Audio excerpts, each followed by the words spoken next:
Welcome to my new blog. आज बात करेंगे इलेक्शन के बारे में, जो कि इलेक्शन बहुत ज़ोरों में चल रहा है मुमरा के अंदर। हर पार्टी जोर लगा रही है। ये मैं किसी की पार्टी की तरफ से वीडियो नहीं बना रहा हूँ, ये मैं आप लोगों के लिए बना रहा हूँ, जो कि आप वोटिंग कैसा करोगे। जो कि हर कोई परेशान है कि कोई समझ नहीं पा रहा है कि वोटिंग कैसा करेंगे। फिर सबको 4 वोट डालना है, 4 मशीन रहेगी, 3 मशीन रहेगी, किसी जगह 3 मशीन रहेगी, किसी जगह 2 रहेगी, किसी जगह 4 रहेगी। 4 तो बहुत कम रहेगी, 3 ज़्यादा रहेगी। एक पैनल में 2 रहेगी, एक मशीन में 2 रहेगी और बाकी सब में एक रहेगी। ऐसा आएगा, ऐसे ही आएगा। ये आप ध्यान रखना है कि आपको जो वोट डालोगे आपके हिसाब से डालोगे, किसी के दबाव में नहीं डालेंगे। और सबसे पहली बात तो वोट डालना तो बहुत ज़रूरी है। एनआरसी वगैरह भी आने वाला है, जितना भी कुछ भी आएगा तो उसमें आपका वोटिंग का अधिकार है, आप वोट करना ना भूलें। और सब जितने भी घर वाले होते हैं जल्द से जल्द वोट करने के लिए चले जाए। जितना जल्दी जाएंगे उतना अच्छा है। और पहली बात तो मैं ये बोलूँगा भाई कि आप जल्दी जाओगे तो जल्दी फारिग हो जाओगे। और जो भी लेट जाता है 5 बजे या 6 बजे के बाद, और गेट के अंदर जो नहीं पहुँच पाया, अंदर नहीं जा पाया, तो वो 6 बजे के बाद वोटिंग के लिए नहीं कर सकता, वोट नहीं डाल सकते हैं। और जो भी अंदर रहेंगे, जितने भी रहेंगे, 1000 की तादाद में क्यों ना रहेंगे गेट के अंदर, रात के 10 या 12 क्यों ना बजता, वो आपको वोट को डलवाएंगे ही डलवाएंगे। आप डाल सकते हो। वोट करना बहुत ज़रूरी है और इस साल ज़रूर वोट करें। सारे के सारे जितने भी हैं हमारे मुमरा के लोग, जितने भी हैं, सबको वोट करना बहुत ज़रूरी है। मैं 30 नंबर वार्ड से हूँ, तो मैं भी ज़रूर जाऊँगा और आप लोगों से मिलूँगा भी इंशाअल्लाह। लेकिन सबकी राय लेना चाहूँगा। लेकिन सबसे पहली बात तो आज तो ये है कि वोटिंग डालेंगे कैसा।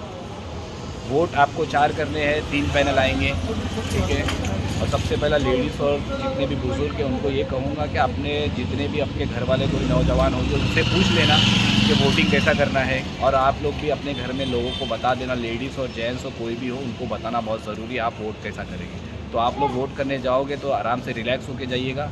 पहले आप जाओगे, आपके पसंद का जो भी कैंडिडेट होगा आप उसको वोट करोगे, ठीक है। उसको वोट करने के बाद में ए में करेंगे तो बी में भी करना ज़रूरी है, सी में भी करना ज़रूरी है और डी में भी करना ज़रूरी है।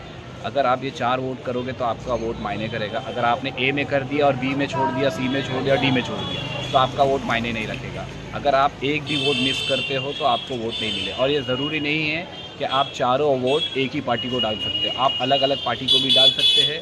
और अगर एक ही को डाल के अगर आप लोटा में डालते हो तो आप लोटा में भी डाल सकते हो, ठीक है। लेकिन सबसे बड़े मुद्दे की बात है कि ये कि आपके कोई रिश्तेदार, अगर जैसा मैं अभी रहता हूँ तनवर नगर में, ठीक है। अगर मेरा कोई रिश्तेदार अभी मतलब शरीफा रोड पे रहता है तो उसका कैंडिडेट कौन है, वहाँ पर कौन काम कर रहा है, ठीक है। अगर आपके हिसाब से कोई आपका कैंडिडेट वहाँ पर है, आपके रिश्तेदार का कोई कैंडिडेट वहाँ पर है, तो आप उससे बात करके आप उसको भी वहाँ पर वोट डाल सकते हैं। तो लोटे की जगह आप उसके वहाँ पर भी वोट डालोगे तो आपको ज़्यादा फ़ायदा होगा, आपके रिश्तेदार को फ़ायदा होगा, तो आपको बहुत अच्छा होगा उनके फ़ायदे के बाद, तो वो वहाँ पर जीत सकते हैं। तो आप ऐसा भी कर सकते हो। ज़रूरी नहीं है कि सब आप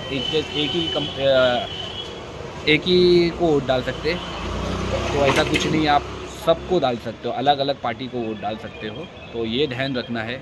और जल्द से जल्द वोटिंग के लिए ज़रूर जाना भाई लोग। जितने भी है हमारे, जितने भी लोगों का वोटिंग में नाम आता है, डालना कंपलसरी है और डालने की कोशिश करना, कोई मिस मत करना। क्योंकि हम इसी वजह से हम बहुत पीछे हैं, वोट नहीं डालने जाते। एक दिन की बात है, उस दिन भी छुट्टी रहती है गवर्नमेंट की तरफ से, लेकिन वोट डालना बहुत ज़रूरी है। ज़्यादा से ज़्यादा लोग वोट करने जाओ, जिसका पहला बार वोट है वो भी जाए और अपने घर वालों को भी लेके जाए। और इंशाअल्लाह ज़्यादा से ज़्यादा तादाद में लोग वोट करें। अपने अपने जगह पे वोट करो और अपने पसंदीदा किसी के दबाव में मत करें कि भाई उसने बोला था उसको वोट डाला या वो कमज़ोर है। कोई कमज़ोर नहीं है आज की तारीख में, हर कोई मजबूत है। जो भी खड़ा है कैंडिडेट सब मजबूत है। इसके लिए बहुत बेफिक्र हो जाइए। आप अपने अपने इलाके में देखिए कौन काम कर रहा था, कौन नहीं कर रहा था, उसको भी ध्यान रखिए। आप किसको मौका देना चाहते हो उसको भी ध्यान रखिए। मैं किसी की बुराई और किसी की अच्छाई करने के लिए नहीं आया हूँ, आप लोगों को बताने के लिए आया हूँ। और आप लोगों को वीडियो अच्छा लगा तो शेयर ज़रूर करना। ओके, टेक केयर, बाय, अल्लाह हाफिज़।